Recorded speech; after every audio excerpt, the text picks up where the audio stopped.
right. The Monday Night Panoramic Podcast. We are live in 5, 4, 3, 2, 1. Yo. What's going on? It's Monday night. I'm your co-host, Aristotle. Yes, another podcast episode is here. Joined by my two friends, of course, Mr. Sicknick with his usual white shirt, the classic, and the opposite of him, Darth Vader. Hey. Shazam. Hey. Take it away. Hey. What is happening, everyone? Thanks for tuning into the Panoramic Podcast right here on Panoramic Gaming. With that being said, make sure you drop a like, comment, and subscribe. All the links are in the description below, and also show the same love to our Panoramic TV channel as well. But with that being said, let's go ahead just jump straight into the action with some curious questions. Kicking it off with the one and only Mr. Sicknick himself. Take it away, Nick. I mean, the title really, the question really says it all. What are your short-term goals? Nick, you know this is a podcast and people can't see what we're seeing, right? Wait, what? Never mind. Okay. No. Anyways, so what are my short-term goals? Okay. Well, I mean that's a very broad question, but are we looking at the short-term goal, like expanding to like to the end of this year, or just like? Well, it can, but generally a short-term goal means less than 1 year. Okay. It's good because it's honestly a good point that you brought that up, because we are pretty much in the second half of the year, basically. Yep, the latter half of the year. So, yeah. So for the latter half of the year. Whew, that's a good one.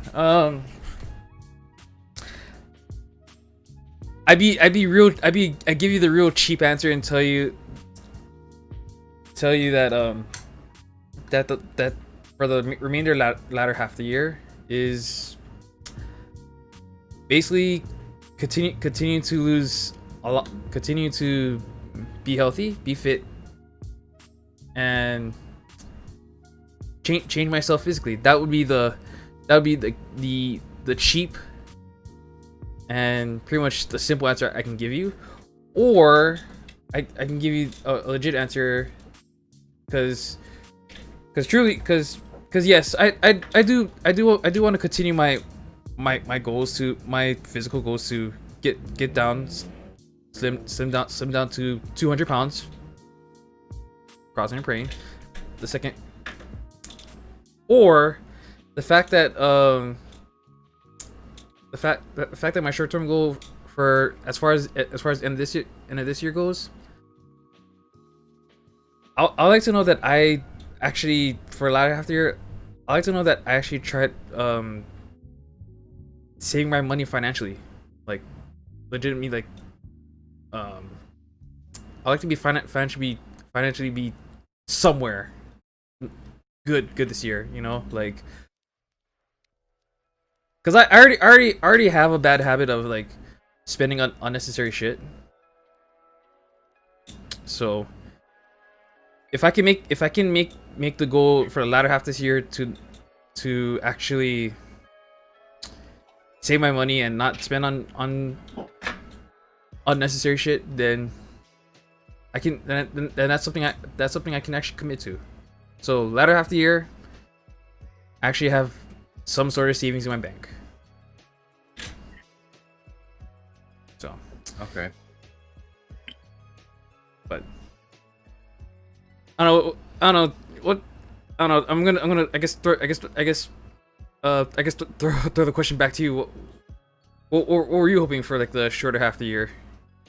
Or sorry, both are fitness related goals actually. Oh, okay. One is I'm looking to invest in a tractor tire or a large truck tire and a sledgehammer if I can't find one in my house. I mean, you work at Home Depot. I mean, you could just like pick up a Yeah, sledge. I know. Seriously. I know, but the tire is gonna be the harder part because I actually called ABC Junkyard and Discount Tire today, Right? and well, one of them has a tractor tire, but the only problem with that tractor tire is they can't remove the rims, which either they don't know how or they were never meant to be removed in the first place. Which I'm like, okay, that blows. Or As for, or did they just straight messing with you? I don't know. I have no idea, but I'm trying to find places. I'm probably gonna go into Discount Tire personally in Waipahu tomorrow to find How big of a tire are you looking for? well, it doesn't have to be massive or anything, but as long as I can safely hit the tire with a sledgehammer without the sledgehammer accidentally falling right into my foot. Holy crap! Well, the other thing is it bouncing back on your face. That's the other problem. Yeah, Good that's point. if I don't control it properly. But I'm more worried about the vertical downward force, because if the tire isn't big enough, then it's gonna squish my toe. Why would your toe be under the tire? No, it's not gonna be under the tire. Like, what if I miss? Nah. No way. I mean, that's you stand, at least shoulder width apart, maybe farther away, and kind of lean towards the tire. and that's why you have like trial and error. Yeah. Basically, the tire cannot be too small. Mm. Like a regular car tire, that's not gonna fly, and it's not gonna provide enough bouncing force to catch the hammer as it goes. Basically, it's gonna stop the force flat if it's too Right. small. That's why it needs to be like a proper size. Well, honestly, dropping it on your foot is the least of your problems. If you just hit the force of it, maybe 5 feet away from your foot, you're good to go. There's nothing to worry about. Yeah, but the tire can't be too small either. So Okay. really, I have to find the right size, so to speak, in order for the workout to be effective. Otherwise, I'm flat out wasting my money and time. You got a point. You got a point. Do you have the sledgehammer already? That I haven't confirmed because I know we used to have one, but I don't know if it's still here. It's been years since we last used a sledgehammer.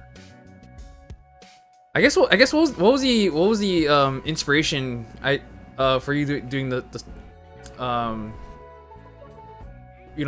sledgehammer and tire work. I guess what inspired that workout for you? It's like an old, well, I guess I could say old, but it's like weightlifting without using weights, if that makes any sense. Oh, okay. Yeah. Now I was just curious, like what was just like more, I guess, alternative like workouts that you were just like discovering kind of thing. Like you want it's like you thought, oh, like people like using a sledgehammer and hitting a tire with a sledgehammer was just like, oh, that shit looks pretty fly. Like I want to try that out. That kind of thing. Well, that's part of the reason. The other reason is, besides the workout benefit, it's also a therapy benefit. Like, if I'm stressed out and angry for whatever reason, I have something to let out my anger on without destroying property or harming somebody. I mean, you could actually emulate the same thing if you're using like a boxing bag. Because didn't you guys have a boxing bag and stuff last time? We did, but we stopped using it. Oh, But this one actually, in my opinion, has much more you know much more fitness benefits, I guess. I mean, yes, so does a boxing bag, but this one is just purely meant for fun. I'm not trying to train for a particular sport or anything. Like, this is actually a weight-based workout that I legitimately enjoy. okay. If that makes any sense. Makes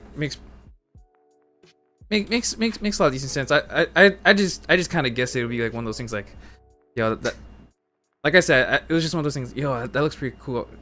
Should give it a try kind of thing. But yeah, that's part of the reason. But much bigger picture than that, I actually enjoy the workout. Back when I was a teenager, that is. You guys did that in Waipahu? For real?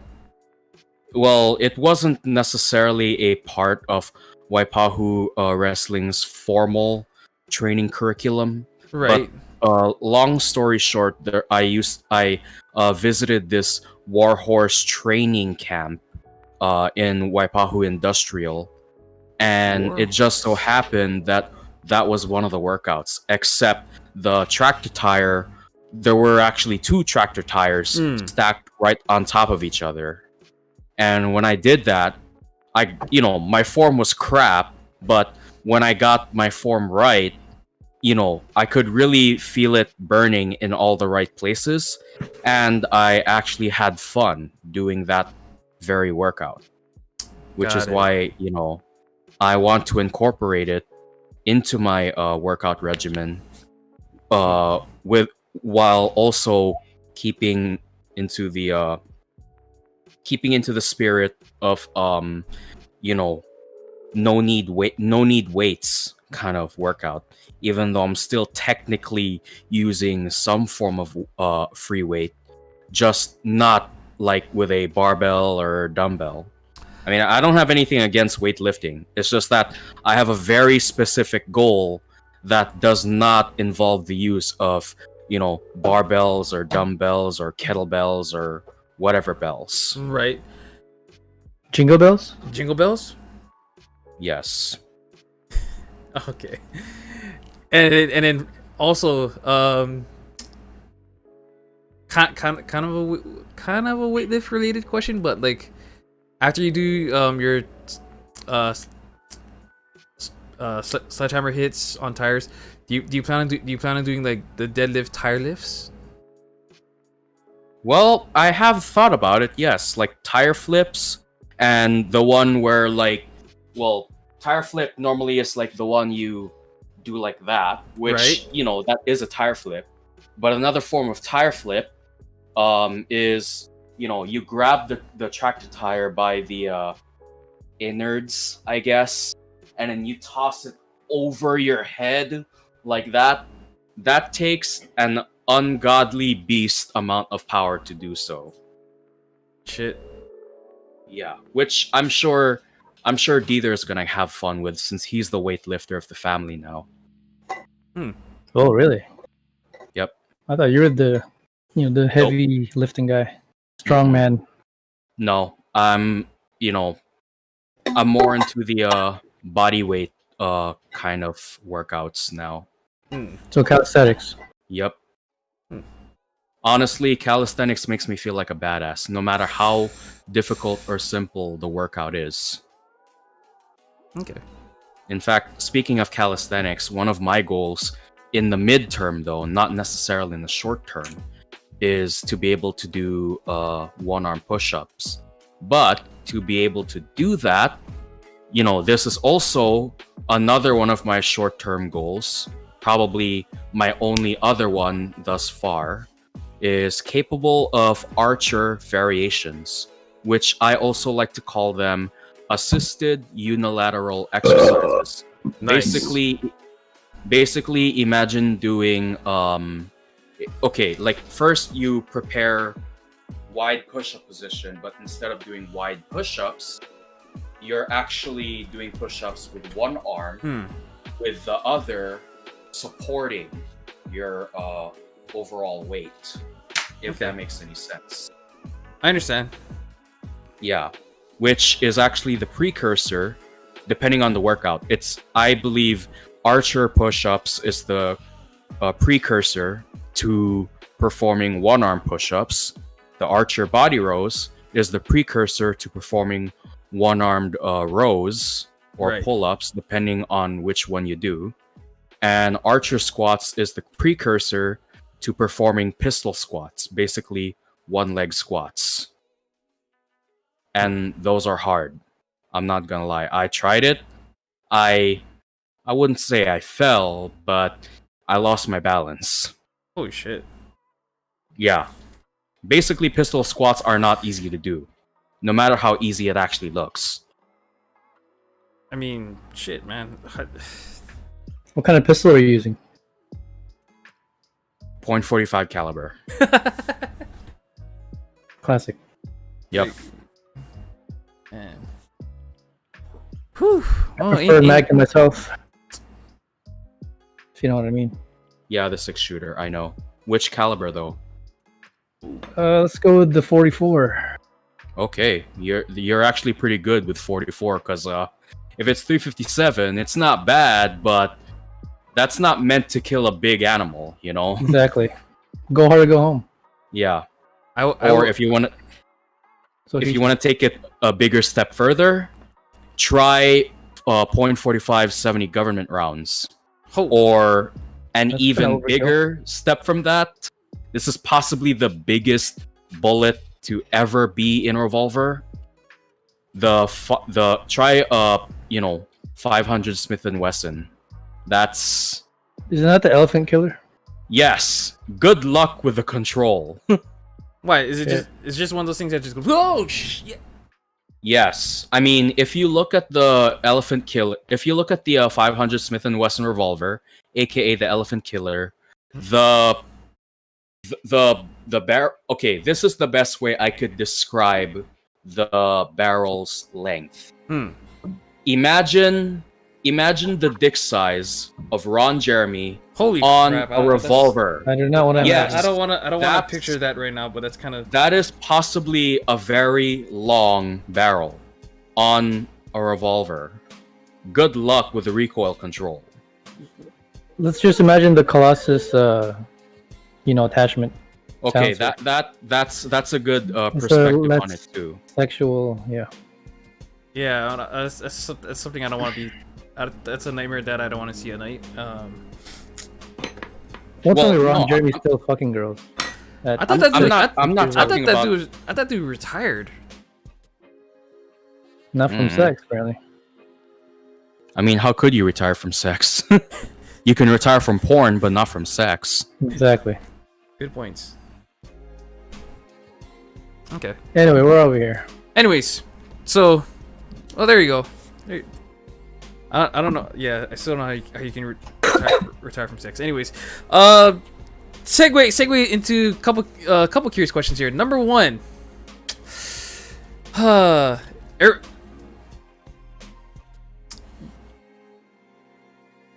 what I guess what do you guys are thinking with the whole quarantine, the cases spikes going up?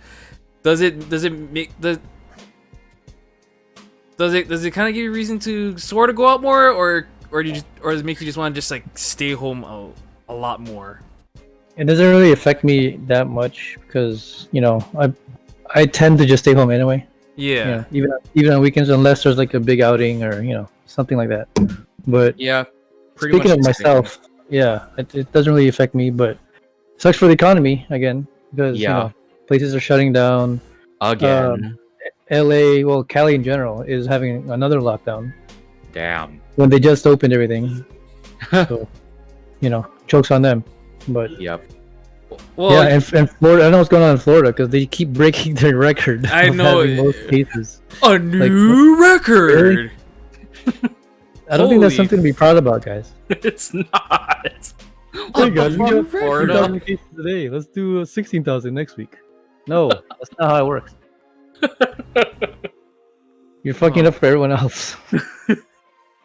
So, yeah. And next thing you know, Florida's COVID cases get so bad, Florida is suddenly its own country. Seriously, just build a wall around them. Yeah, right. Exactly. Just Florida. Oh man, that this is flat out what the. Well, Man. more on that. What would you guys think if you guys get locked down in terms of like jobs, at least for a month or so? Well, If it does get to that point.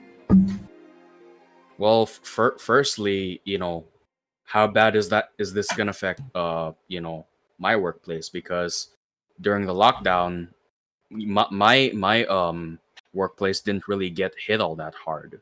Yes, we did have to wear masks and maintain social distancing, but we were still operating because we're considered essential. Ditto with Nick. So Okay. basically, to put it in simpler terms, I'm basically putting my life in danger just for the sake of money. That's life, actually. Yeah. But no, like, what if things get so extreme to the point where Kirk Caldwell or whoever cuts everyone's hours, despite being essential. For me, Ooh, get ready for the people to strike back even crazier. yeah, it's probably gonna be like a riot, but I won't really get involved. Honestly, I'm just gonna be home and continue my workouts as normal. What if personal lives are involved Oof. or start getting, like, let's say riots are getting a little too close to home? Damn. Well, best I could do is just keep my gates shut. Because why would you carry that over to my house when I'm just as affected as you are in such a desperately bad situation? Right, but some people are taking it a little harder than others.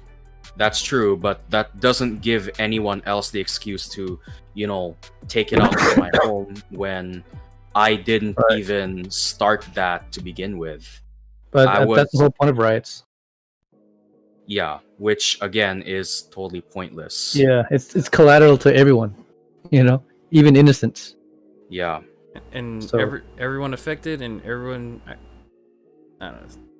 Which is kind of the reason why I'm which is kind of the reason with riots going on all over the country.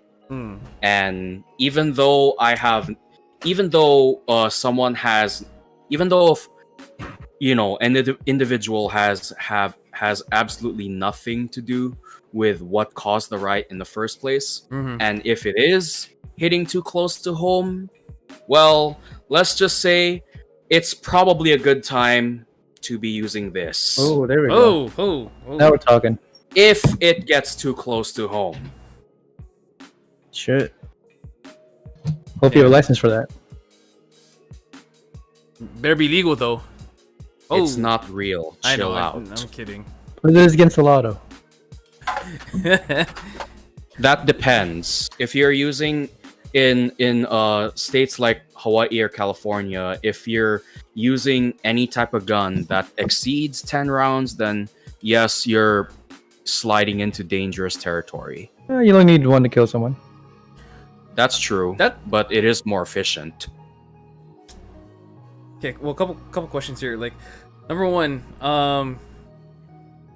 just a question for both of you guys. Would you ever consider being registering for a gun, like having a license? Would you guys ever consider registering one? If my life or my family's life is in danger, yes. Okay. Absolutely. I mean, I'm not trying to own an armory or anything, as badass as that would be. But as long as as long as I'm packing something, I feel safe enough. No, I'm not trying to be John Bernthal, but or Frank Castle, whatever. Although that would be nice. that would be awesome. That would be pretty hilarious. You're halfway there, Nick. You have the the vest already. Yeah, that's another story. So But yeah, well, if guns are not available, what would you guys, pertain to use when riots are getting close? Well, let's What would you do see. to protect your family? I have this. What is that? Is that a spear? All I need to do is just attach a knife to this end, and I'm all set. No one's getting close to me. We're getting into some forest territory. Oh, I thought that was some not Left 4 Dead. What was that other game that you're Is that a zombie game? Yeah, it's a zombie game. Shit, I can't think of it right now. Not the forest. No, not Forest, not Forest. Is it Dead Rising. Okay, yeah, Dead Rising. I think. Huh. I think 1 or 2. I think. Probably 1 or 2. I only played 2. I don't know enough about 1. Cause I know 1 was the what was his name? Frank West. No, Frank West is Dead Rising 1. Dead Rising 2 is Chuck Green. There you go. Okay. But yeah, back to the question. So you guys pretty much wouldn't get involved politically. Hell No, no. I wouldn't. But well, let's say your home was affected though. Like someone threw something in your house, or what would you do then? then that's when I'm gonna start murdering, because they shouldn't even be doing that in the first place. Okay. So when push comes to shove, you will get involved. I will fire, yes. So All right. yeah. Yeah. What about you, Phil? What if someone sets your, your fence on fire? Oh Or bans boy. fence on fire? Wow. What's your course of action? That's a cold one. First of all, get Bam out of there. 2,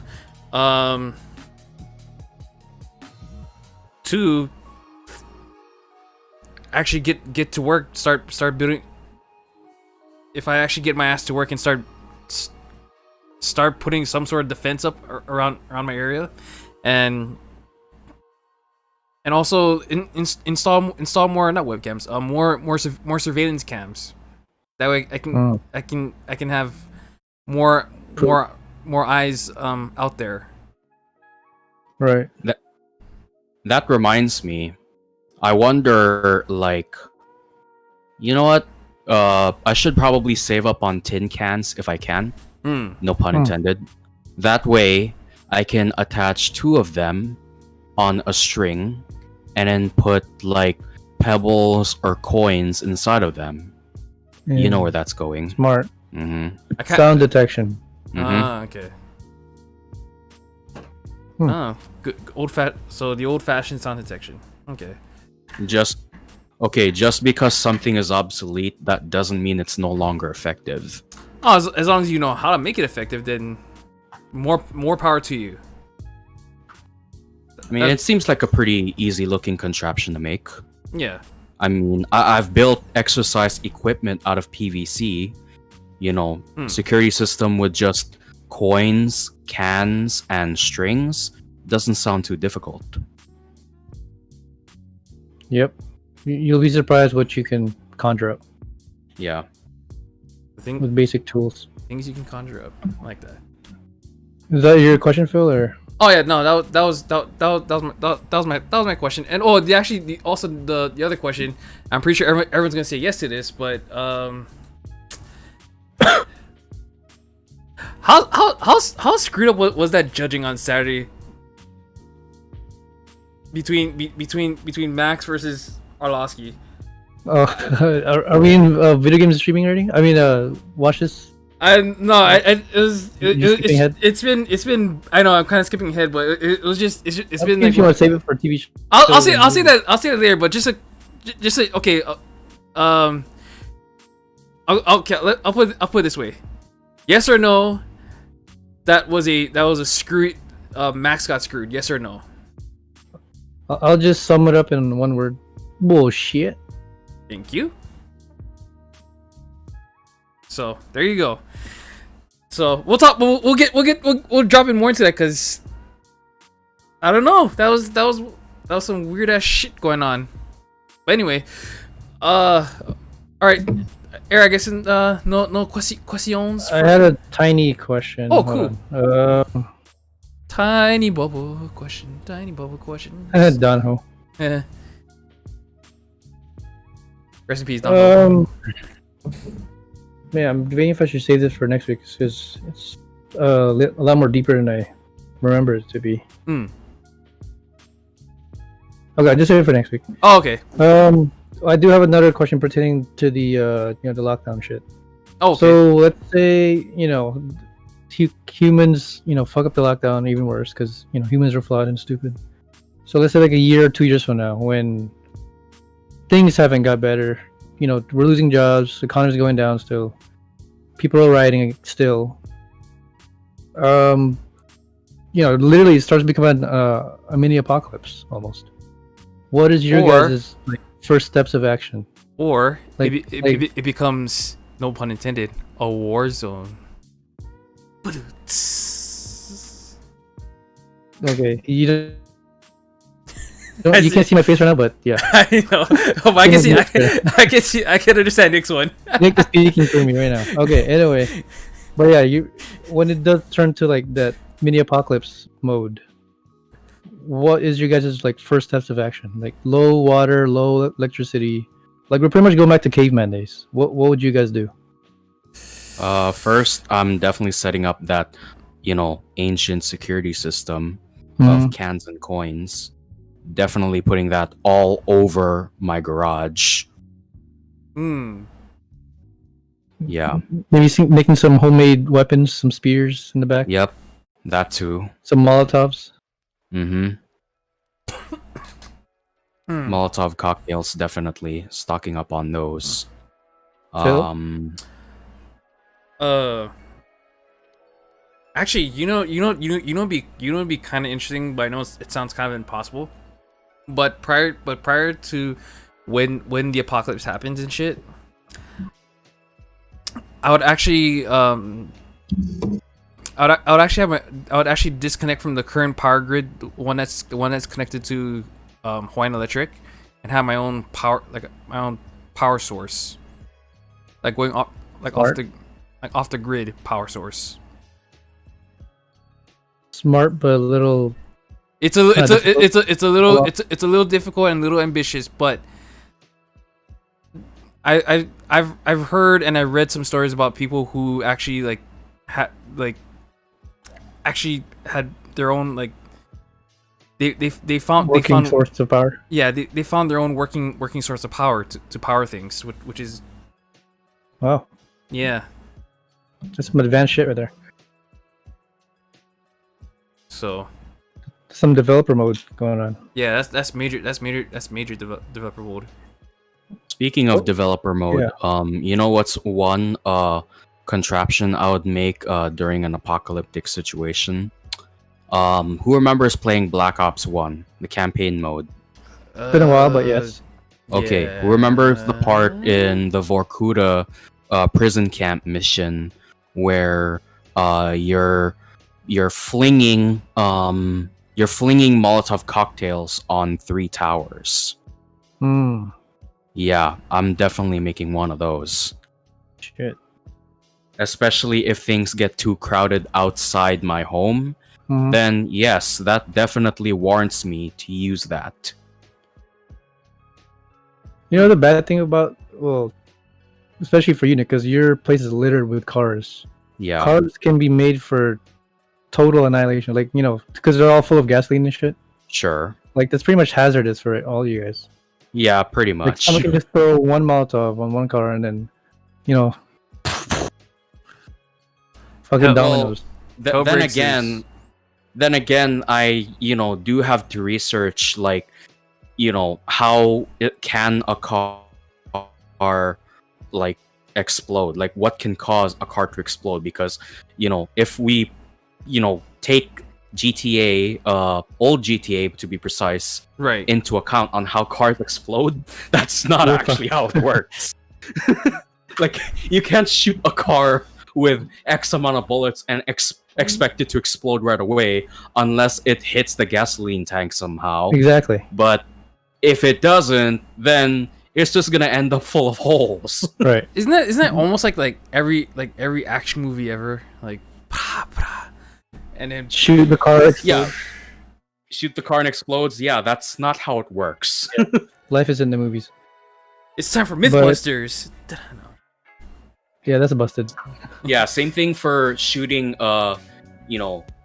gas canisters, the red barrels that go boom if you shoot them. Mm-hmm. Yeah, they do not combust the moment a bullet goes, a hot bullet goes inside the tank and gasoline in there. It doesn't explode at all. Really? Sadly, yes. Huh. You tried this? No, Mythbusters actually did this. So even like after 10 minutes, it doesn't do anything? It's not gonna explode. Wow. It's gonna cause a gas leak, but I wouldn't say the bullet is hot enough to, make it go boom, because it has to be like actual fire to, ignite the gas. Right. Okay. Going deeper into the question, what about like in terms of refuge? Let's say your house or neighborhood isn't safe anymore per se. Where would you guys migrate to and take your family? I would probably migrate to the bunkers in Waianae, if you remember that hiking trip. Yeah, but that's gonna be fucking crowded as hell. That depends. If you travel at night or something, then I don't think anyone's gonna get there. Because you're pretty much setting yourself up for isolation. That's like no true. food, no water, no sources of anything really. It's just gonna be that much harder to. I mean, you guys could do that, but I'm just saying. It's gonna be a very interesting challenge. You'll definitely be safe for sure, but water, food, that's gonna be tough. Damn. I'd say Home Depot, Nick. Why not Home Depot? I don't know. That place is already densely populated, so I don't really see how that's gonna be safe. Yeah, Hawaii might be one of the worst places to have An apocalypse. apocalypse. Yeah, Or a purge. It's already one of the most overpopulated places in the world. But times 10 once the apocalypse comes. Shit. Phil, would you go to Foodland? Fuck, dude. The easy answer would have been. Easy answer would have been fucking raid Walmart, but I know that's gonna be like everyone's like number one answer. Isn't it far from you though? It's either I make the stupid ass drive to Kapolei and raid that one, or if that doesn't. So remember, in this situation, cars are not available. Oh, okay, that situation. Yeah. Or very limited gas. Or, thank goodness there's a city mill like 5 minutes, like about 5 minutes away from here. What could you use there? Well, think about it. City mill is pretty much a low budget. No, not low budget, but they're kind of in the same business as a Home Depot or Lowe's. So, tools. As far as tools, lumber, supplies within that area. Yeah. Okay. And you're pretty good on food because you got McDonald's there, Safeway. Yeah. I mean, As long as they don't run out, of course. Bro, you got the best of both. You got fucking Jack in the Box and Wendy's. I know. I'm pretty spoiled up here. Like all you need is some Jack all you need is some Jack and Coke and some Jack in the Box and some Wendy's. You good. Actually, if I think about now that I think about it, I'm also in a very similar situation as Air, because if I just cut through the Waipahu District Park, I can get to Jack in the Box, I can get to Wendy's, I can get to Little Caesars, I can get to 7-Eleven, I can get to Honolulu Kitchen. That's gonna be a hell of a walk. Atlanta's, damn, bro. Yeah. Well, I wouldn't say it's that much of a walk, because again, if you just cut through the park without going around, then it's really not that far to begin with. Be an interesting place for you to like move your family and take shelter in. What was that place? The Filipino Convention Center, or not the convention center, the Philcom Center. Wouldn't that be like an interesting place to like make it as your territory? Like bring all the food supplies and then just like and then fucking lock down that place as like your own like territory. Well, knowing how many Filipinos there are in Waipahu, that's gonna be a hell of a there will be no such thing as your own room. Yeah, you're going to be sleeping with strangers every night. No, I mean like if you're it's like just like defensively just like build like shit like have think of the best like defensive shit around it, and then just like you would have that place on lockdown, and that pretty much like be like your base, your territory. But who's defending it? Who's defending it? I'll say like Nick's family. I mean, right, against the whole Waipahu, they're not gonna survive. No way. It's 5 of us against. Yeah, dude. How many people are in Waipahu? How many hungry people in Waipahu? I didn't keep count. So you tell me how many people live in Waipahu. Exactly. Or you enlist the help. You enlist the help. Not just me and Eric, but you also enlist the help of Darren, or That's not enough.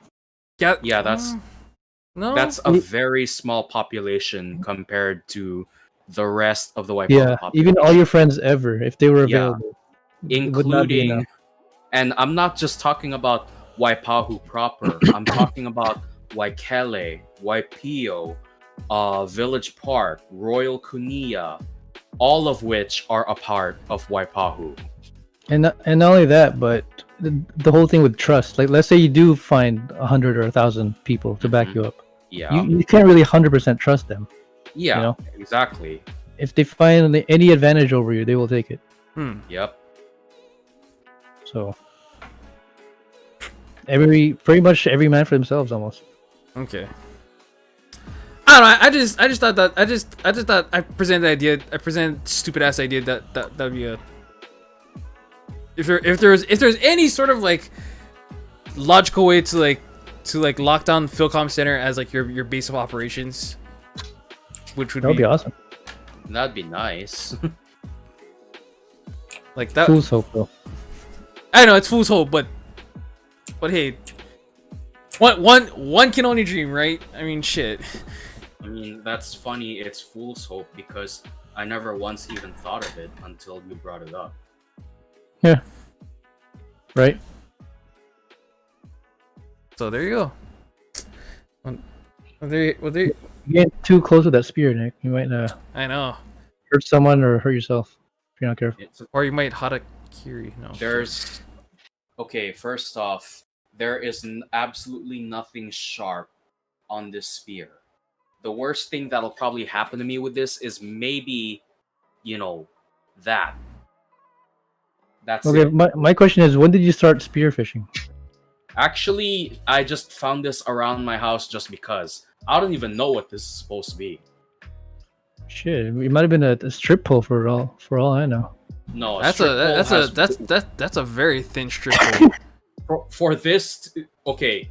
If you ever looked at a strip pole, you would know that the diameter is much bigger than this. This is not good enough to hold a woman's weight. There might have been a javelin at one point. Possibly, but I don't know. As far as I know, this end is rusted out, and like I said, I don't even know what it's been used for. Never mind. I would not touch it. Never mind. I take that back. I think this was used for spearfishing at one point. Well, I'm pretty sure it's a spear. It's a spear for fishing. I don't know what else you. Phil, you would know this. You go fishing. Bruh, I haven't been fishing. I haven't done any sort of anything fishing related this whole year. That's fishy. Right? Like, wouldn't that smell of tuna and shit? Like, I haven't done any sort of like fishing related at all. Gee, I don't know. I thought you were, yeah, snappy and red. Well, it's not like I can get. It's not like I can get a big catch every day, man. If I could, then that'd be the life to get to go for a big catch. But we all know that shit is not gonna happen. Yeah, quit being a clownfish, will ya? It's a Goldine moment. You know what? I'll just have to puff on out of here. My goodness. Hey, I just heard about this fishing club that are also full of rappers. They call themselves the Blue Tang Clan. Okay, I think we went too far here. Yeah. Yeah, I think I wanted to kill this joker. No, I think I for real kind. I think we actually bird nested at this point already. We bird nested this entire joke already. Okay, sorry. Back. I kind of get it. Okay. Okay, bird nesting is what happens when you try to reel in your reel and I don't know.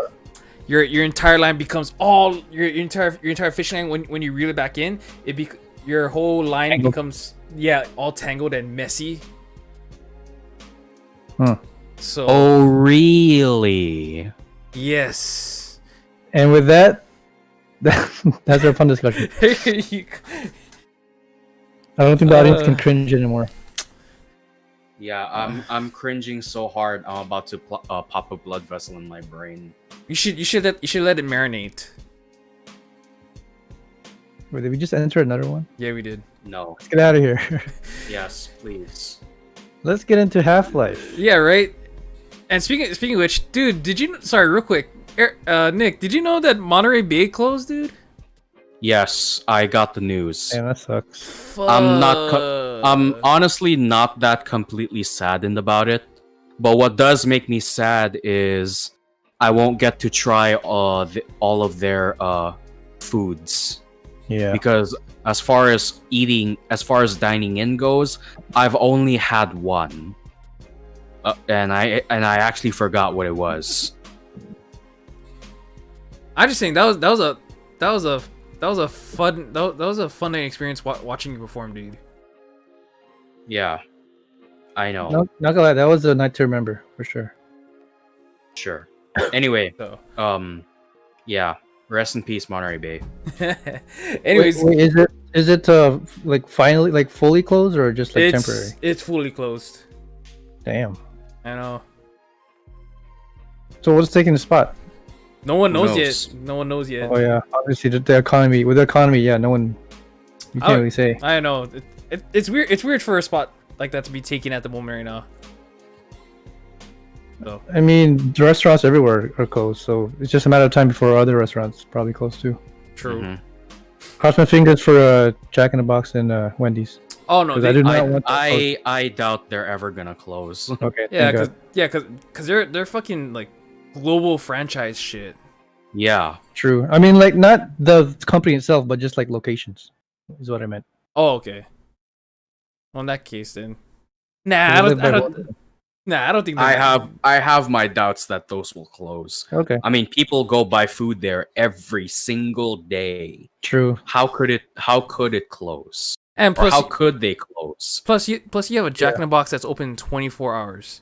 So, I ain't surprised. And they're probably understaffed.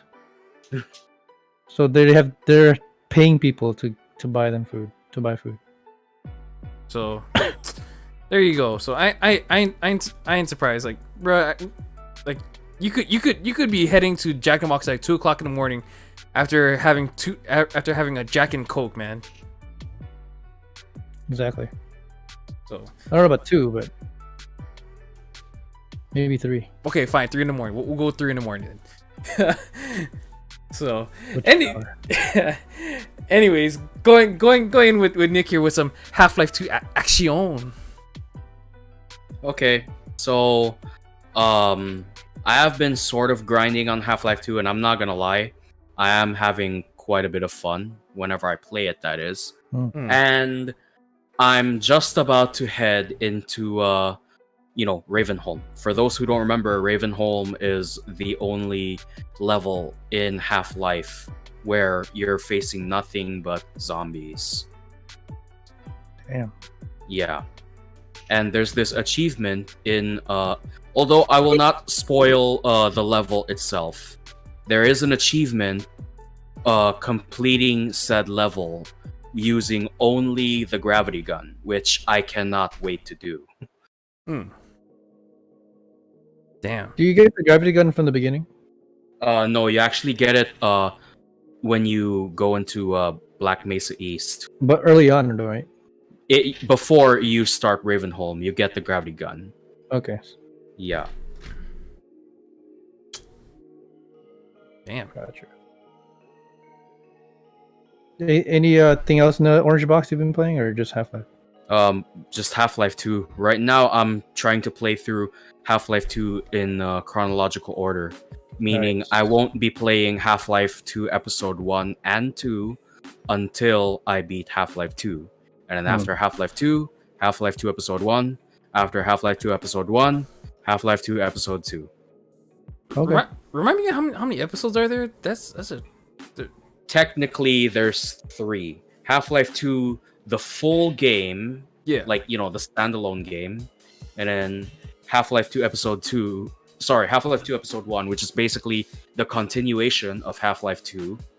And then Half-Life 2 Episode 2, which is the continuation of Half-Life 2 Episode 1. So really, it's like 3 games in one game, sort of. Damn. Shit.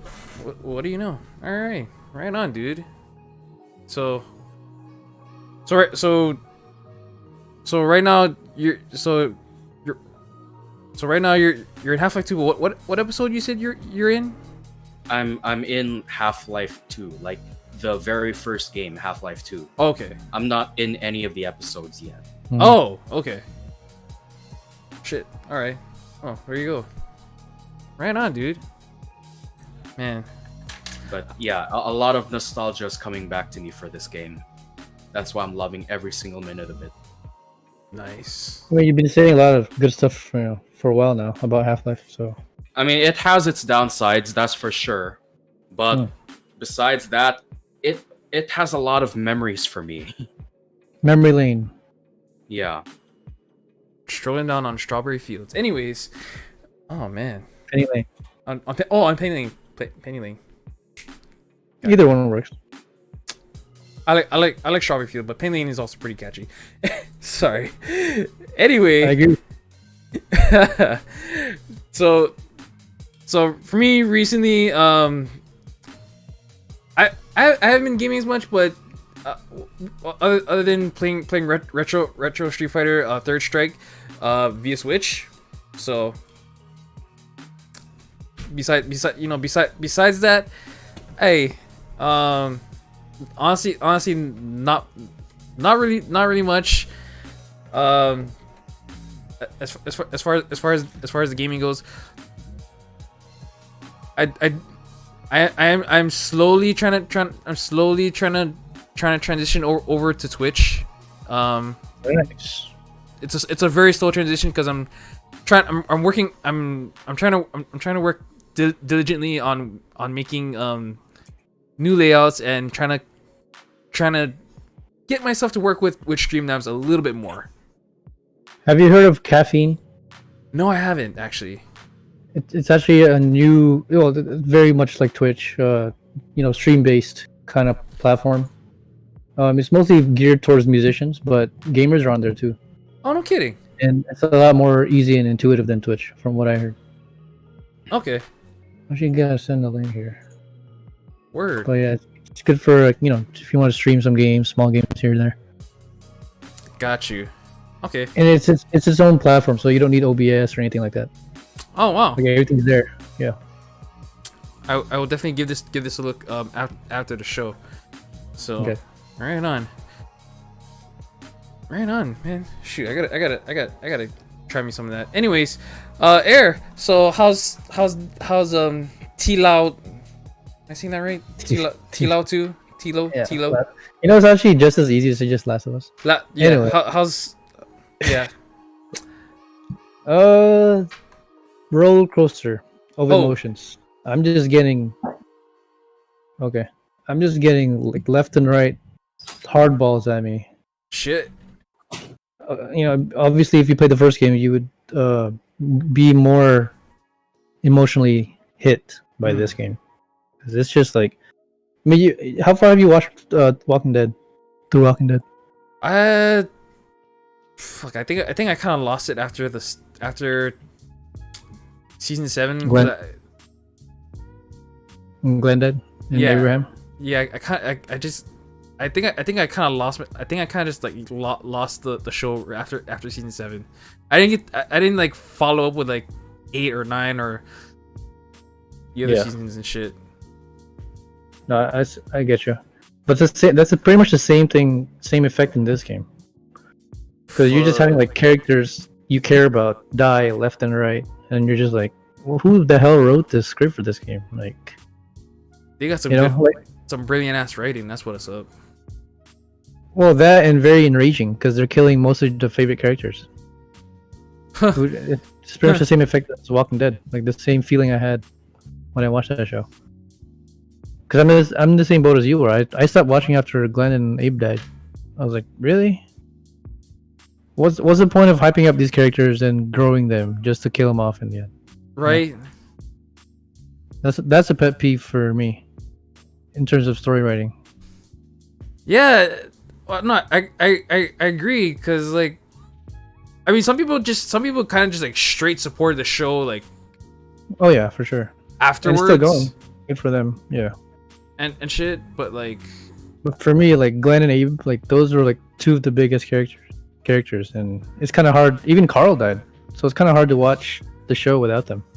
Like you know what's the one thing I hate when I to this day I still get mad about Glenn and Abraham dying. I hate the fact that if I have to interact with someone's gonna tell me, oh, but it's part of the comics.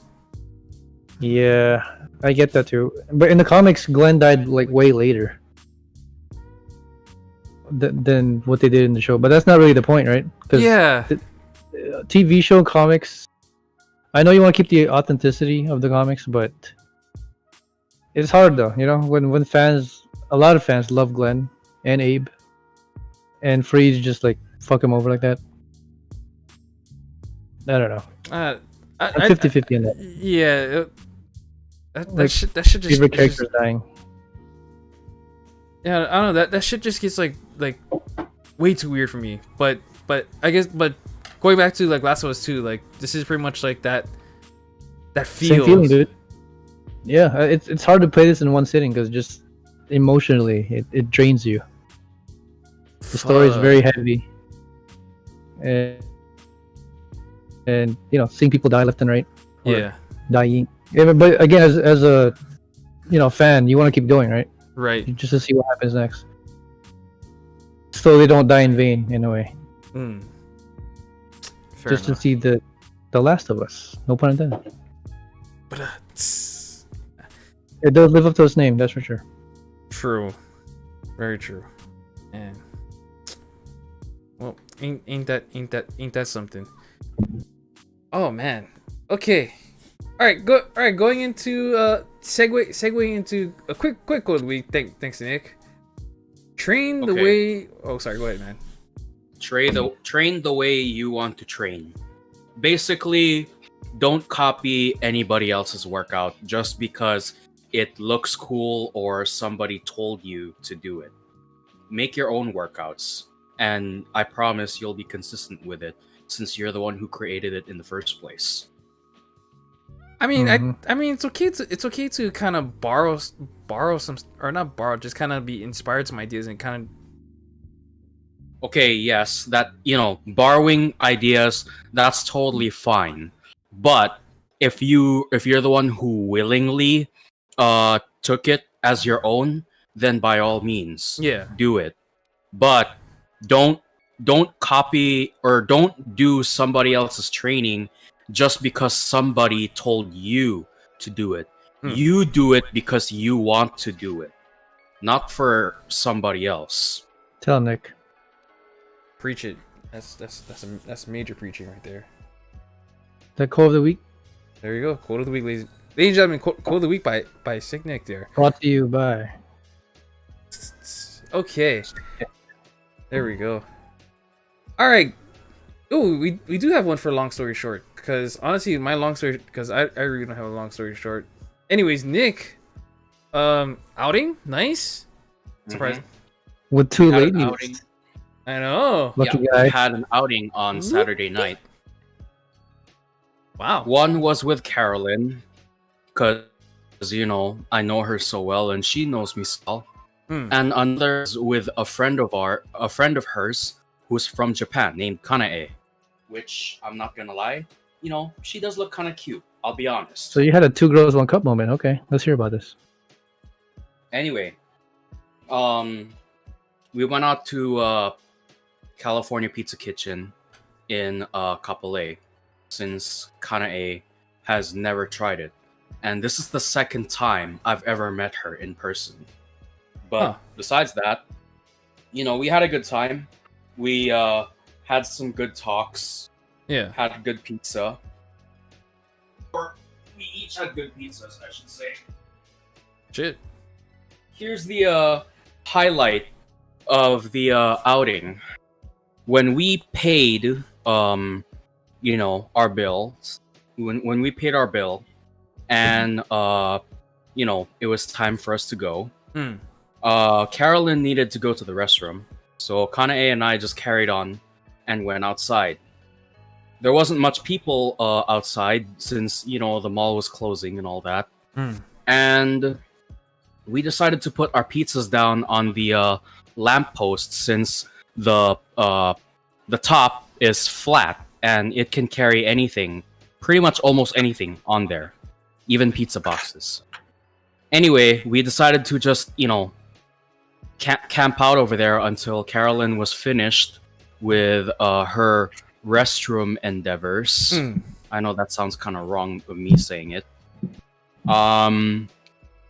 It just so happens that next to us, me and Kanae, I'm referring to, next to us were some bicycle loop parking stalls or racks, whatever. I'm pretty sure you guys know what that looks like. The metallic arc loops? Yes. So those were there, and I got a little bit bored. What did you do? Like, even though I only work out 5 times a week, I got a little bit bored this Saturday and decided to do tricep dips on that thing. So you showed off to a woman other than your wife? Not intentionally. I legitimately got bored and decided to do some tricep dips. And then next thing I knew, I looked to my left, and Kana is standing right there, who's looking weak in the knees for some reason. She looks like she's about to fall over for whatever reason, while also smiling at me behind her surgical mask. Well, actually, she wasn't wearing a surgical mask, but that's besides the point. That's another I have. Yeah, she was smiling at me while looking like she's about to fall over from osteoporosis or something. And I'm like, are you all right? I mean, I'm just bored here. I'm sorry if this looks kind of weird to you, but yes, I do exercise regularly. And she said, oh, that's good. I asked her, don't you guys exercise in Japan? Not really. I mean, which kind of actually made me think, really? People in Japan don't exercise even though they're like the healthiest people in the world? And then I researched this, when I got home. Well, basically, I'm just fast forwarding to when I got home. Okay. I researched this when I got home, and I found that only 3.3% of people in Japan, as in the natives of said country, actually go to, gyms and actually exercise. Which is kind of, I mean, at least they're trying, but, like, really? Shit. But yeah, that's my long story short. Honestly, the most priceless moment had to be Kanae's reaction to my tricep dipping, even though it was really difficult to lift my own body weight using only my arms. And then she asked you if you're married, then you took off your wedding ring. That never happened. Oh, damn. And then you picked her up and say, I'll show you something. And Superman, off you go. No, not Superman. Nick went for a Green Lantern. Brightest day, blackest night. I'll show you what this ring can do. There you go. So, why did I make a Green Lantern reference? And then for some reason your ring turned green. It's like, what is going on? Hey, I can imagine Nick if Nick would become Green Lantern. That'd be hilarious. I mean, he's wearing a green headset already. That's true. I mean, shit. What, you wouldn't want to become Green Lantern, or would you rather have a different lantern power? Well, I don't fully understand the lantern thing, but I do know green is supposed to be willpower. Yeah. Red is anger. Yellow is fear. Is there a blue or no? Blue is for hope. Blue is for hope. Yeah. And then I believe there's also white, which is like life. God level or something. No, that's just life. Life. Okay. Yeah. And then black, of course, is death. Makes sense. Do each colors have their own, specific powers, or Yeah, actually. exclusive powers? Well, it's based off that spectrum of emotion. Mm. So, and of course, don't forget orange, which is avarice or envy. So that seems like a negative than a positive. Then again, so is anger. Yeah. So those are the evil lanterns. There are evil lanterns. The ones you can tell that they're evil besides the black lanterns are red, yellow, and orange. Wait, you didn't mention orange. You just did. I just did. Besides, yeah. Okay, makes sense. So, remember, black lanterns matter. There you go. Black lanterns matter. that was good. Please do not drag politics into fiction. We have more than enough of those. I know. That was good. That was real good. I like that. Turning politics into comedy. What's wrong with that? I don't know. I can't argue with that. That was good. I treat politics like the coronavirus. I hate it and I want it to go away. But it won't, will it? Unfortunately, no. In fact, I wouldn't be surprised if they're the same thing. They might be, actually. We'll find out. There you go. Is it all conspiracy? Who knows? The world may never know. We'll see you next time here in the Twilight Zone. Okay. Okay. I gotta catch up on Jordan Peele's Twilight Zone. Me too. Is that on HBO Max? No, actually, it's What's it called? CBS All Access. Yeah. Okay. CBS. I think they have some free ones on YouTube. I think you can sign with your Spectrum. Try to look that up later. Oh, bro. Okay. Because you told me you signed through Spectrum watching the Last Dance documentary. Yeah. I think it might work for. I think if you sign through your stuff with Spectrum, it might work. I will do that. Good idea. So. Okay. All right. Song of the week. Well, I've been having a little bit of a throwback. I'll probably drop the link later, but anyways, so pardon don't know the name. The person's name is Algin Guerrero, and that was the very person where I learned how to play ukulele online.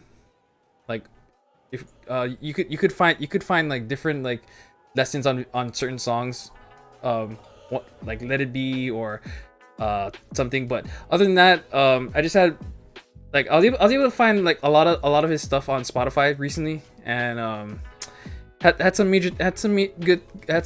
little reminiscing throwback to some Algin Guerrero music. So I like one of his originals, Spacesuits or Ice Cream, were just like one of those songs that just brings back some, like, you know, nice simple melody, nothing hardcore, nothing out of the TikTok nonsensical shit of music. So I'm waiting for some Beatles covers. oh, I'm gonna drop something, but that's it. So song of the week for me was from Algin Guerrero. It's called Spacesuits, and it's just a nice simple melody. So I won't play here because I know I'm gonna get copyrighted. So anyway, but with that being said, we have no personal achievements for this week or the last. I did finally reach my 100 push-up limit again. It's been a while, but I'm slowly getting back to that regimen. It's gonna be a slow and steady process.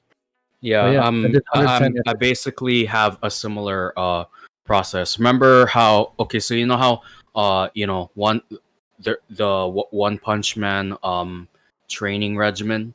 I'm basically injecting that, but with my own workout routine, where I'm progressively working to 100 reps total, not 100 reps in a row, 100 reps total of push-ups, 100 reps total of body rows, 100 reps total of squats, and the 10-kilometer run.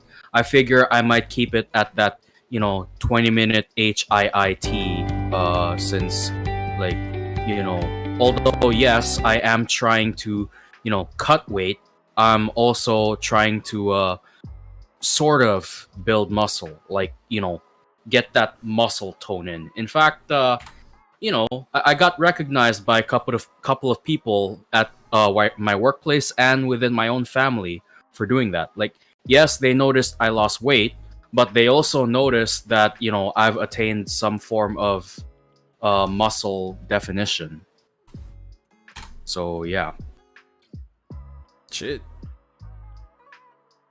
I mean, it's something, but honestly, if you realize how slow okay, you know what? I think this is something that I should say to pretty much anyone out there who's like trying to build muscle as a beginner. Okay. Nothing's gonna come out in months, trust me. If you shoot for a year though, then you'll probably get something. Well, okay, in 6 months you'll definitely see something. By 1 year, you definitely have something. By 8 years, you pretty much have a bucket load full of muscle, if that's what you're trying to go for.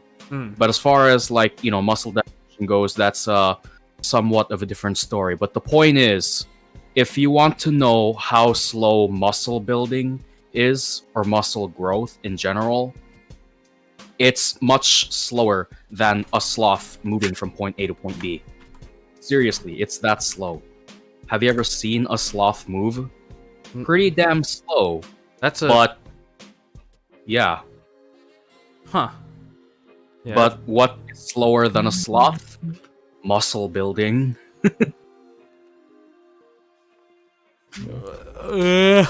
No, sorry. Can't make that. That sloth laugh from Zootopia. That's gonna take forever, dude. We have to extend this podcast for more hours. just get that slow that.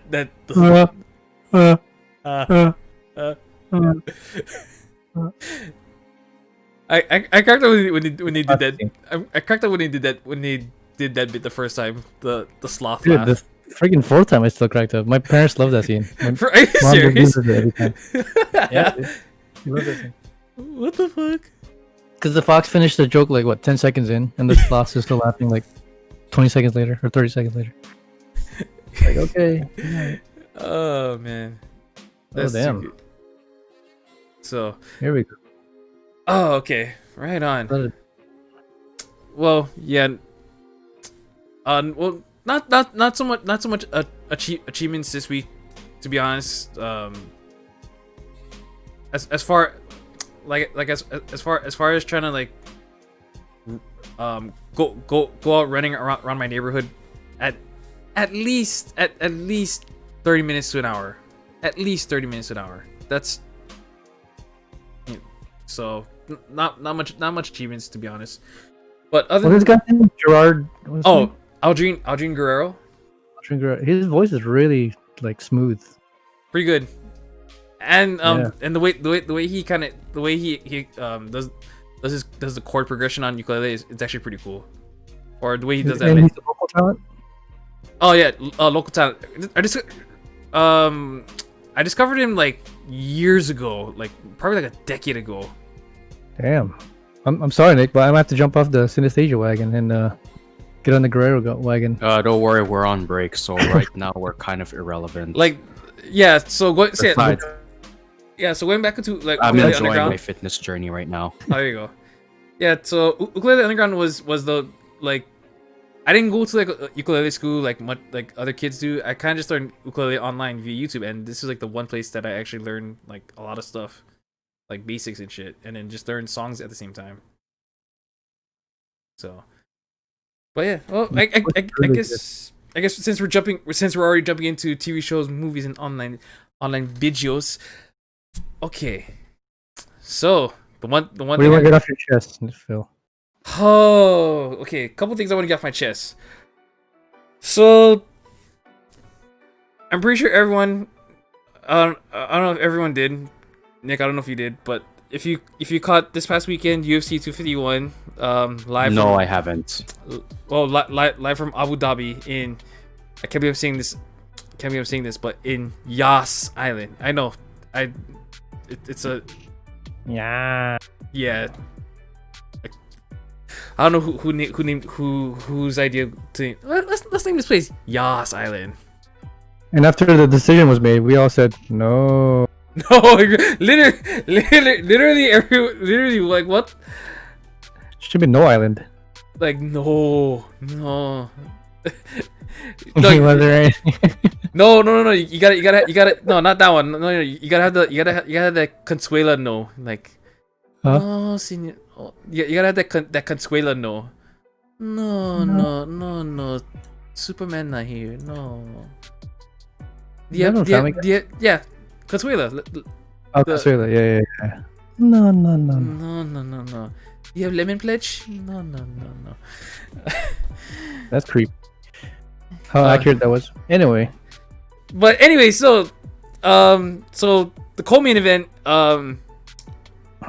Max Holloway versus Alexander Arlovsky to the rematch for the title. Volkanovski. Alex Volkanovski. Rematch. Yeah. Long story short, pretty much. Yeah. So don't ever let the fight go to the judges. Pretty much. Yeah. Well, they'll fuck you over. No, you know what the thing is, because yesterday and today I rewatched the fight, and it was literally clear as day that Max had that fight won first 3 rounds. At least first 2, and then he kind of slowed down by then, but still he was winning the fight all through and through. So I don't know what happened. I don't know what fight the judges were watching, but they bland. I don't know. I don't know if we had like 3 blind mices judging the fight. Like, literally. Like people were paid them. I don't know what's going on. Like people were pissed. Even Dana was yeah. Like, was kind of like a what the fuck was that? What the fuck was that kind of judging? Petition to turn it over. No, No, the problem is, and I kind of agree with what people say about judges. Like, it should not. The judges should be actual people who actually have like legit combat experience, not some minimal experience and shit. Like, not a lawyer. Like not some like you haven't seen a UFC fight or like a mixed or an MMA fight. Like you should have like experience, like Hall of Famers or fighters or past fighters that should be judges. Cause and I get it, more takedowns is more points, but those were barely takedowns because Max got up right away. Yeah. After he got taken down. So you can't really count that as a full takedown, you know. So And takedowns are overrated. I mean, they're great to an extent, though. They're good to an extent. Right. And he didn't meet that extent because he didn't really take him down per se. He just like, you know, tackled him down and then Max got up. You know, that's not a takedown. Yeah. I mean, as far as I know, a takedown should qualify as like the opponent lands on his back. Exactly. And from He what didn't. I'm hearing, No. that doesn't sound like a takedown at all. Nope. He landed on his butt, if anything, but he got up right away. So Okay. not very effective. As an experienced, high school wrestler, that should not count at all. Like Yeah. if the opponent lands on their back, like for example, I do a double leg takedown, Yeah. and my opponent lands on his back. That's 2 points going to me, since the guy went on his back as I laid him down to the ground. But if you just land on your butt, the hell is that, dude? That's, I guess, for lack of a better term, that's a half-ass takedown. He should not have gotten the points. So the judges don't know what the hell they're watching. Never watched wrestling before. Or never watched any sort of MMA fight at all. Yeah, because Max was setting the pace for the fight, most of the fight anyway. Because he's got the longer reach, so he kept his opponent at a distance. You would think that would get some points from the judges by controlling the octagon, but guess not. Got some racist bitches out there. No, you just got some really dumb fucks that blows my mind. So, and then if you, I don't know if you had a chance to watch like the post fight interview, like Volkanovski is a piece of is a legit piece of shit. Like I don't know if you can hear it in his tone, but he sounded like super cocky about it. Yeah, like he deserved it or whatever. Like, come on, dude. Like the judges were on your side. Like what the? You're lucky Max didn't knock you out. No, I was hoping Max would have knocked him out at least 4th or 5th. And then Max was very respectful in his loss, as always. So props to him. And then don't get me started with the Masvidal Kamaru Usman. That was a great fight, but what the hell is that toe stomping or that foot stomping or literally playing footsies in a fight? Like he won. I know, but the dude was playing footsies. Yeah, some gay shit going on. So, I thought Mayweather's methods were questionable. I don't know. This guy was taking it to a new level. I mean, I guess footsies are. Especially the suck it throws at the end. I mean, that was fucking retarded. I guess I guess guys, I guess footsies are okay in an MMA fight, ladies and gentlemen. I don't know. Someone in the comments explains to me that footsies are okay. I don't know. They're okay because they don't do anything to the opponent. If anything, it makes you look like an idiot for doing it. So Usman, whatever. I mean, yeah. Take the W.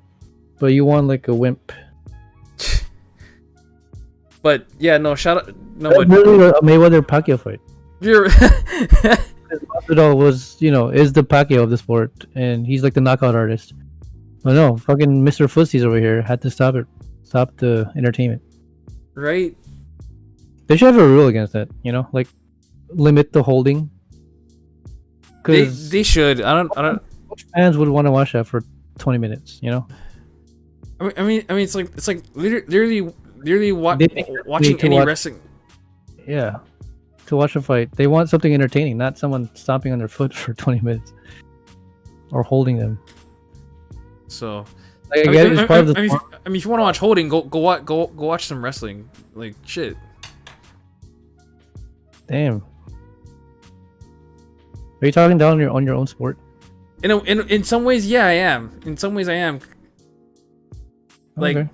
Wait, professional wrestling or like college? Professional, even in professional wrestling, because honestly,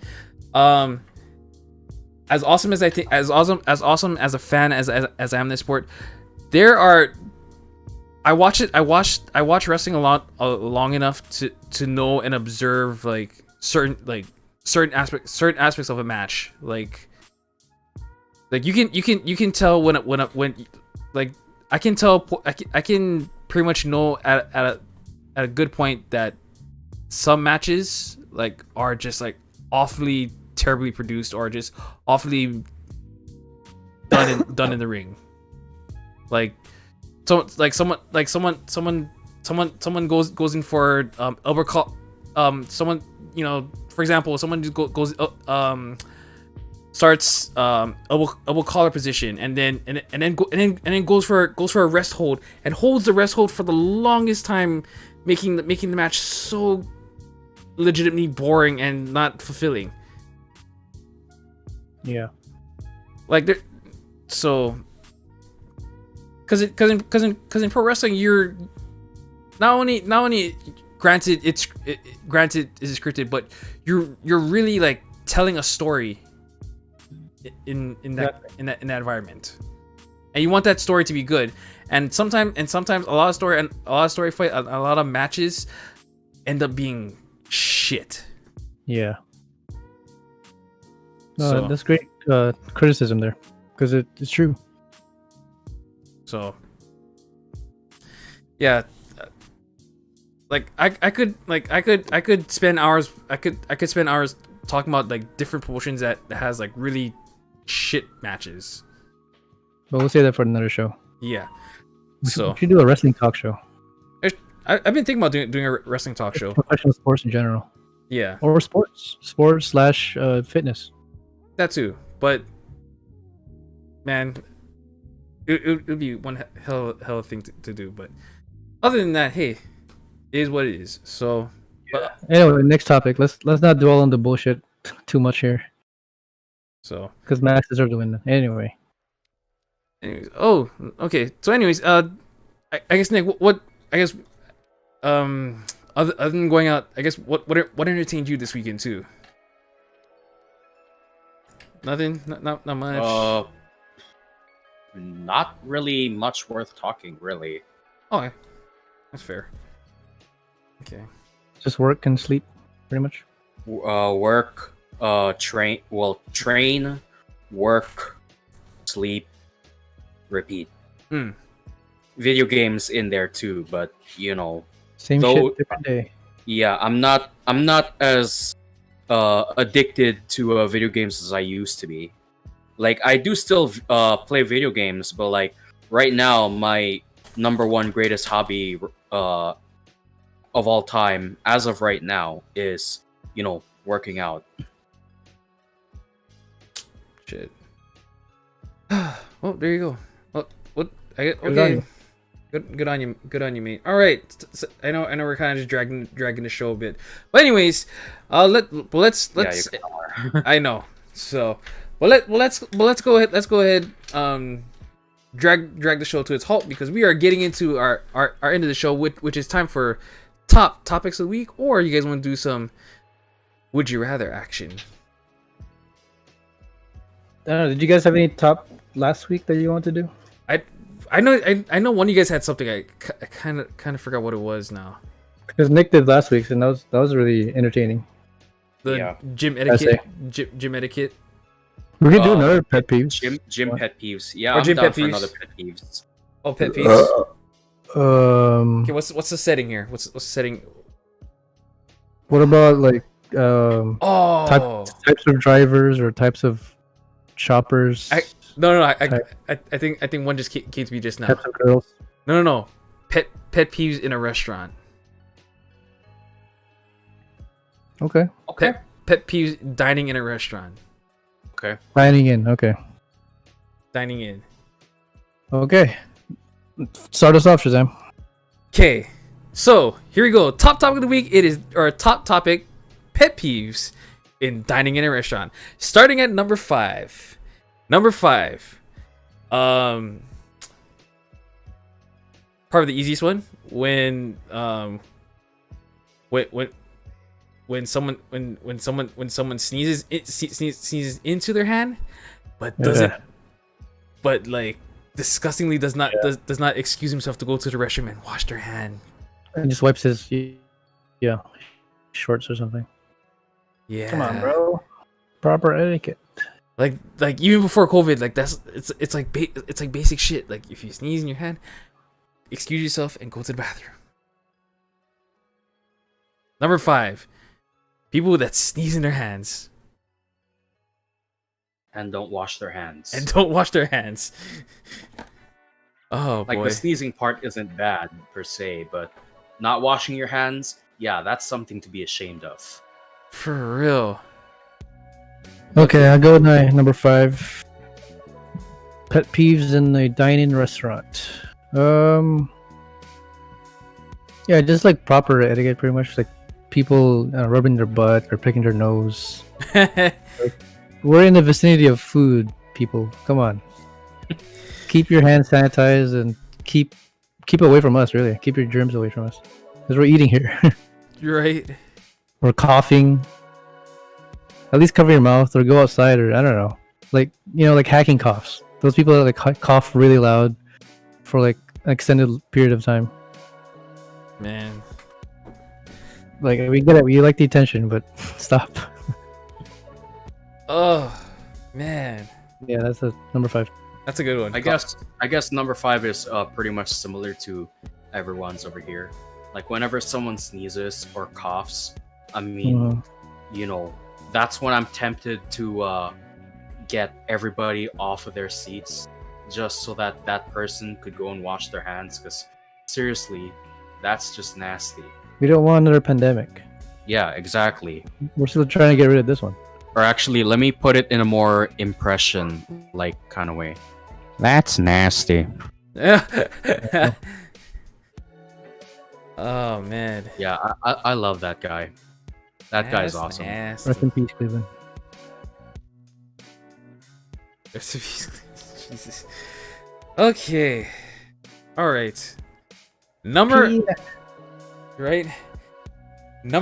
4. Oh man.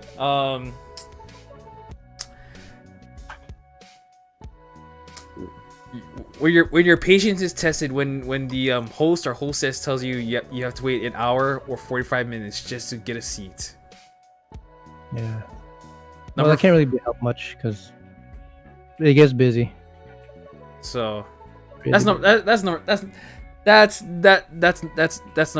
number 4 for me. Like sometimes my patience does get tested. Like shit. Like because sometimes I think there'll just be there'll be a time where I don't think about, oh, is it busy, or should I just call just to make a reservation. So, and then when you get there, you find out, gotta wait this long. So, waiting game. yeah, right. So number 4, testing your patience on should you just eat here. So there you go. Number 4, testing the patience. What you guys got for the number All right. 4? Number 4 spot. It's not really, I guess, that big of a deal, but when it does happen, it's annoying. So the hostess and hosts do great when they do fill your water up, but when they look at your table, and obviously you need a refill on your water, but for some reason they just keep walking by, like, hello, I need water here. You have one job right now. You're not doing it, and then they pass you again, like, dude, water. It's a basic human necessity. I don't know what's so hard about it. And then they're like, oh, how are you guys doing? Oh, we're doing good. Where's my fucking water, dude? So yeah. Can't somebody Did this happen recently? Not recently, but it's happened a lot in the past. Oh, okay. I was gonna say, I thought this happened like recently. You guys that have to happen to you too, right? Yeah, we did. With this Maybe like once or twice in my lifetime. Again, it doesn't happen often, but when it does, it's annoying. Because, like, come on. Oh man. It's just water. Because It's not like you're making coffee for me. right, or Or making a Long Island iced tea. Come on. Come on. Come on. Be a little teapot. That's all you gotta do. Right? Alright, Nick, what's in the number 4? Oh, geez. Okay, my number 4 would probably have to be, chewing with your mouth open. Like, okay, I honestly I don't know how, this can be justified. That is just outright bad table manners. Whether you're at home or at a restaurant or whatever, please don't chew with your mouth open. I do not want to see what's gonna go inside your stomach. I want to see your food before it goes in your mouth, not That's after. pretty great, man. Fucking serious. Yeah, we think of these fries, man. Jeez.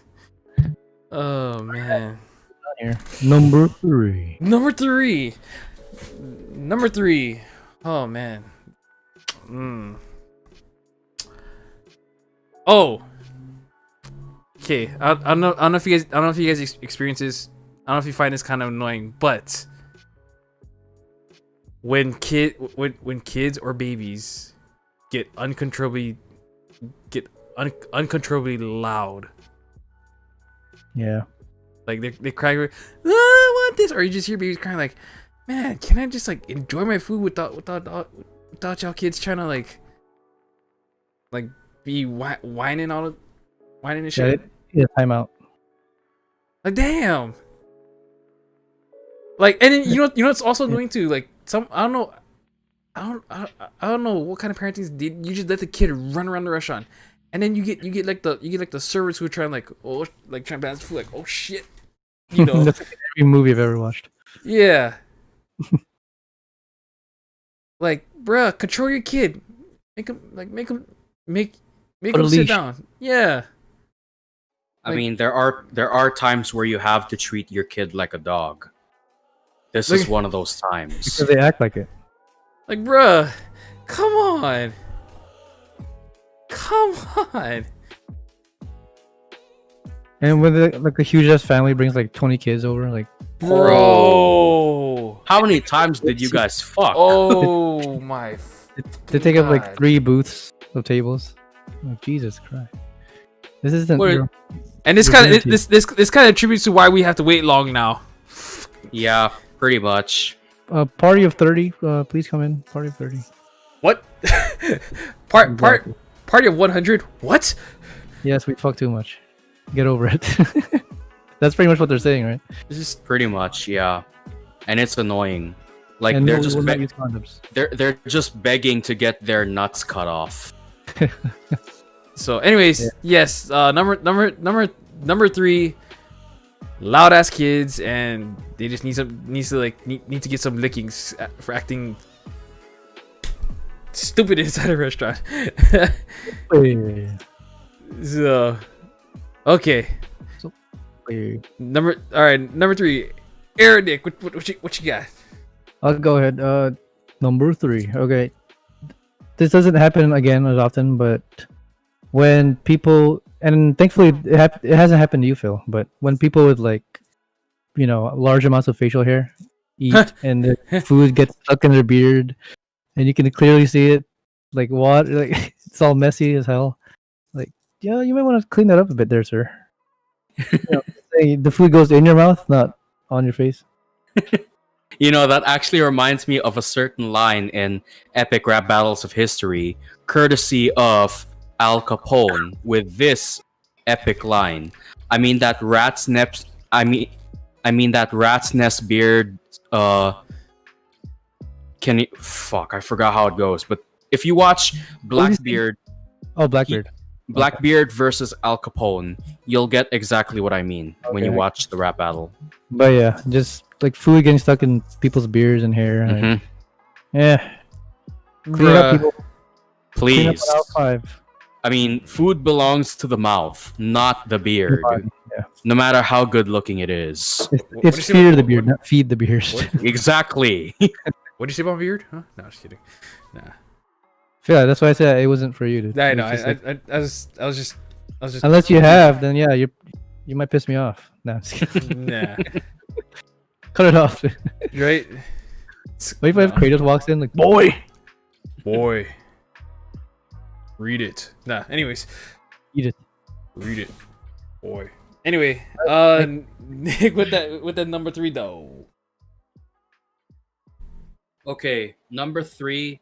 I'll have to go with what was said earlier, like kids acting like dogs in a restaurant for no reason. I won't explain why because it's already been explained, but I will explain with just one emotion on my face. And that's our thumbnail, gentlemen, ladies and gentlemen. That's everyone's reaction right now to the virus. Yeah. Like, bruh. Good grief. Okay. Man. All right, here we go. Going into number 2. Okay, number 2. I'm saying this as from a single guy perspective, and I'm gonna sound pretty biased when I say it, so fair warning. Excessive PDA at the table. What? Excessive PDA. No, I know what you said, but I'm like, I've never seen this before. What restaurant did you go to? It's funny because this thing exactly happened. When I've experienced Chili's. I've experienced this shit before, dude. I've experienced this at not just at Chili's, but some other restaurants too, where like there be like couples in there, and they're getting all they getting way like way beyond the frisky level, like goddamn, go just go home already. You can do some really frisky ass shit in there or inside a restaurant. So yeah, it's weird because when that thing happened, that exact thing happened, we were facing the other way, and apparently Emery and Anna saw it right behind us. So we didn't actually see it, but it did happen. The last time we went to Chili's. Yeah. Oh. Apparently, a couple was just tonguing it right behind us. So I'm sure alcohol was involved. But yep. Yeah. Take it home, people. Yes. So number two, excessive PDA. So, and yeah. So like I said, fair warning, and it sounds completely biased because from a single guy perspective. So I said it there. All right, number two. Okay, so another pet peeve of mine is when a waiter keeps coming back and asking, how are you guys doing? But the food is taking like forever, like at least 45 to an hour. And like, where's my food? And then another waiter comes like, oh, did you guys get your food taken care of? Like, no, we're still waiting for the first fucking order to get here. Like, what's going on? And then when the food does finally come, it's cold as hell. It's like soggy and like. Bruh, you guys work at a restaurant. What are you guys doing over there, Jack? Like freaking, I don't know, putting a microwave? Like shit. You guys know how to cook? Like, do you need to call Robert Irvine in here? Do some Restaurant Impossible shit in here? God damn. I prefer Gordon Ramsay, but oh, okay. Oh, you never watched Restaurant Impossible? Never mind. Oh, I did. Oh, you I did? know Irvine. Oh, okay. The big. Yeah. Yeah, he's cool. He's just as intimidating as Gordon, I think. Bruh, he's fucking ticked, that's why. But yeah, just long ass waits for food and cold food is pet peeve. Or just when they get your order wrong. That's annoying. Oh man. Like they got to take it back and shit. That's actually gonna be, that's a good one too. But anyway, so number two, long ass waits and waiters being goddamn annoying. And doesn't it make you just like not want to give a tip? Exactly. Mm-hmm. It's funny because some restaurants force you to give tips, which is stupid. Like, no, you guys don't deserve this. I had a shit experience. 1 cent is what you deserve. 1 star on Yelp is what you guys deserve. That- Oh, okay. All right, Nick. With that number 2 spot. Okay, number 2 spot, I'll have to go with, pretty much what Air said. Although, I'll be honest, this doesn't happen to me very often. So, I can kind of understand, like, I can put my shoes in there and I can feel it to an extent.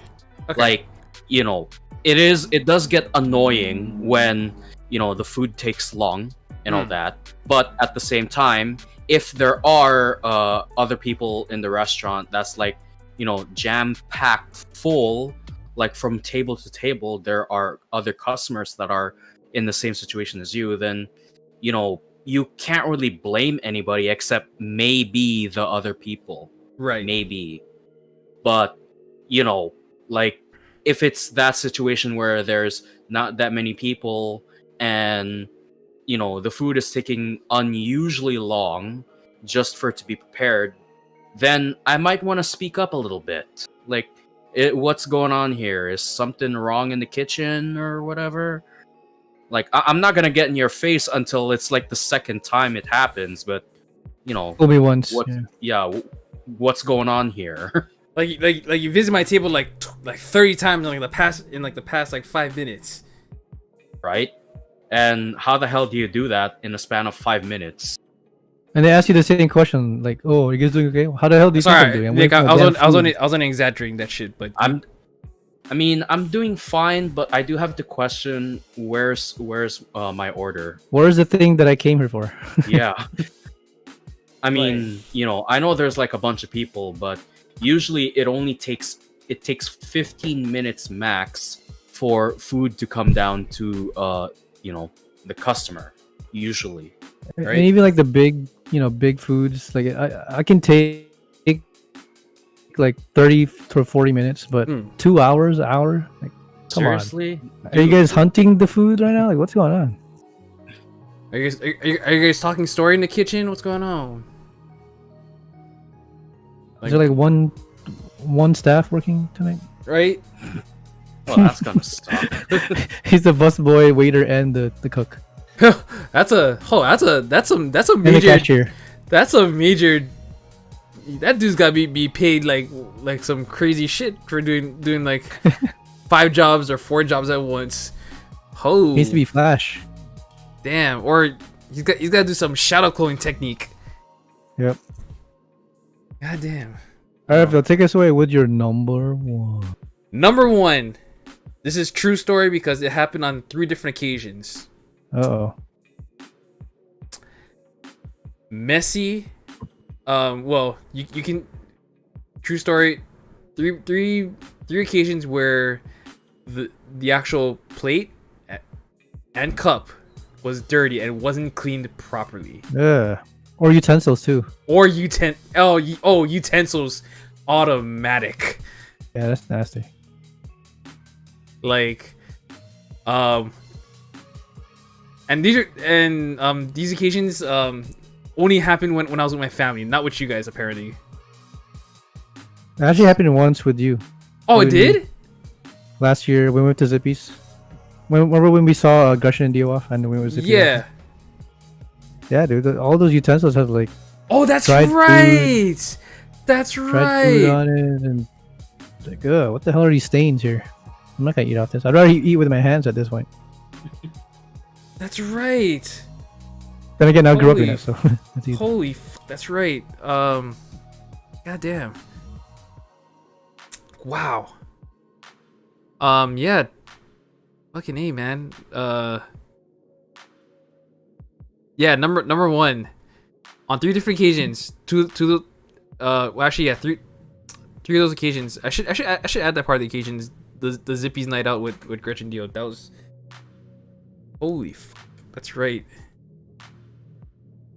Yeah, so messy plates, cups, utensils. Like, why should I tip? Like, again, why do I need to like tip y'all asses? like, are you paying like $10 for like a meal? Like, Yeah. Like, True. come on. Oh boy. So there you go. Number 1, messy utensils. All right.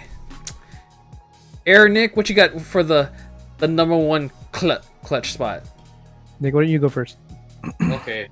My number 1 pet peeve in a restaurant will automatically turn me into the pettiest motherfucker you've ever seen. How Double petty? dipping. Oh my god. Yes. Oh.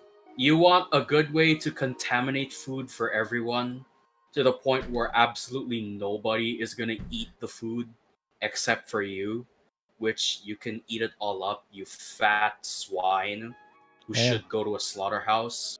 Jeez. Double Tell him, dip, Nick. and I promise I We will should. send you to the next slaughterhouse. Anyway, double dipping, well, this doesn't happen often, but when it does, it is more than just disgusting. It should be considered a crime to double dip.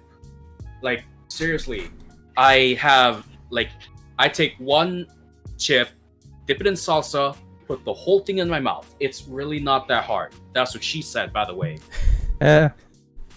But when I see somebody do the same thing, they bite the sauce part off, and then they dip that shit again using the same end they just bit, I'm gonna throw the salsa in your face just for doing that. That should be considered a federal offense. Double Goddamn. dipping. Yes. I'm that petty when it comes to double dipping. Yeah, you'd be like, Man. I'll show you double dipping.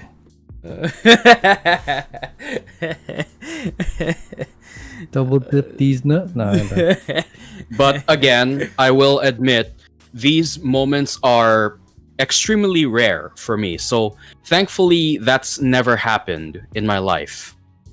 Fair enough. Okay. Okay. Oh, okay. There we Okay, go. my number 1. Take us home, man. Number 1. Take us home. My number 1 pet peeve is entitled customers. Oh, Oh, And I don't man. have to be working there to get pissed, but just as a fellow customer myself, like, have some decency and have some proper etiquette. and some Like, respect. ooh, yeah. I will admit there are times where the server, well, I wouldn't necessarily say the server, but the staff kind of deserves the talk. But when it's undeserved, then yes, this is where the customer's wrong. That's what I'm saying. When they cross the line, like, it pisses not only the server off, but everyone in the restaurant, especially when they're making a scene. You know, Oh, I hate that Yeah, shit, like dude. raising their voice, like, "Oh, you didn't put pickles here. You didn't." Like, dude, it's one fucking pickle. Get over it. Yeah. Reorder the meal. Don't bring us into it. We're trying to have a good dinner right now. Good experience, but no. Like you killing the vibe, Put some more man. ketchup in here. Man. I don't know. That's some annoying ass customers. And you've seen some viral videos on YouTube, I'm Oh. sure, where it's like, customers actually jump over the counter and, you know, punch the cashier or something. So, yeah. And then what pisses me off more is nobody is stopping that guy. I don't know. Nah, They that's no top they're just like this. Like they're just filming like, yo. Everyone's Yeah, filming in seriously. vertical. Like, Like- what the hell? Like, in you the worst seriously... quality possible. Okay, like, World everyone in... star. all the other customers outnumber that man 10-1, and not one of you pussies decided to stop him. Wow, you guys suck. And I haven't had this happen to me personally, but I've seen a video this past weekend where this customer was being very racist to people in the restaurant. Sure, And I've heard those stories. If that's ever happened in my personal experience, I'd make a stand. Yeah, same Like, here. dude. Knock him Yeah. out. Knock him out. Well, I mean, yeah, to that extent, but yeah, just don't be an asshole and shit. Treat it like, you know. This video that I watched, this guy was like, "Oh, you stupid fucking Asians!" Like, you know, no wonder Trump doesn't like you guys. You go back to China. Like, really, dude? Yeah, you're telling like other Asians, like Japanese, Korean, Vietnamese, Indonesians, Filipinos. Yep. Well, Chinese. I mean, Chinese is a given, basically. But some of them I would say kind of deserve some burn, but most of them not so much. But the point is, like, seriously, just stop with the racist shit. We don't need it. Especially in public, Yeah. You're making yourself look like an idiot in front of the whole world. So. And you're basically painting a target on your back. Yeah. You know your face, dude. Yeah, you're painting a big target on your back saying, come get me. Yes, we will get you, whether by film or by force. Or both. There you go. So yeah, that's my number one. Just entitled asshole customers. I would probably put that on my honorary mention. I mean, that moment, kind of like, double dipping, is very few and far between for me. Mm-hmm. But I have heard stories. In details. Especially when they don't tell you they double dip. That's annoying. Yeah. And they just keep doing it. Bruh. Or actually, you know what? I don't think I need to, like, flip the sauce face at the person. Mm-hmm. The most I'll probably go, unless I really don't like that person, is, they double dip, which basically means the food is contaminated, water all over it, clean. Yep. And they're like, what the fuck, Nick? What? That guy double dipped. Mm-hmm. I'd love to see that, by the way. You doing that. Just throw water in their face. Soup. Oh, no, I'm not putting water on their face. I'm putting it on the thing, sauce. because that's what's contaminated, not their face. Yep. Oh, okay. I don't give a shit about their face. Oh, It could look deformed for all I care. Probably is Damn. deformed. damn. That's But fire. there it is. Our top 5 pet peeves for dining in restaurants. Dining in restaurants, ladies and gentlemen. For drive-ins, diners, and dives. There you go. Not sponsored by Guy Fieri. Yeah, right? I love that show, by the way. Me too. I feel like watching that show now. Dude, they had go on Hulu. They have a fucking collection, dude. Is he still doing the shows or just reruns? Well, he did couple new episodes where they did like kind of like a quarantine version where it's not so much the dining in part, it's just like the takeouts part. Yeah, So true. yeah. Yeah, no, they still air the show randomly. So, but anywho, with that being said, again, everyone, thank you for tuning into the Panoramic Podcast right here on Panoramic Gaming. Make sure you drop a like, comment, and subscribe to the show. But until then, I am Mr. Uncle. That is the Sick Nick. That is the true ace, the Aristotle himself. Oh, we are are there, Hogan. We are Panoramic Productions.